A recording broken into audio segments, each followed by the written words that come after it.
Gazipur Bangabandhu safari park. এখানে family নিয়ে সবাই ঘুরতে আসতে পারেন।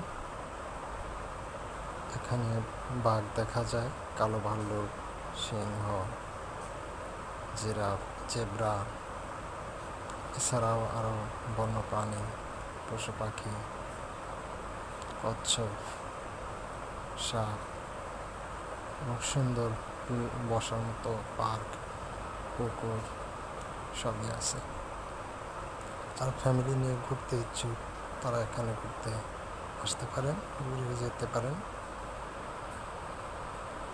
সুন্দর একটি জায়গা, ঘোরার মতো, দেখার মতো অনেক কিছুই আছে।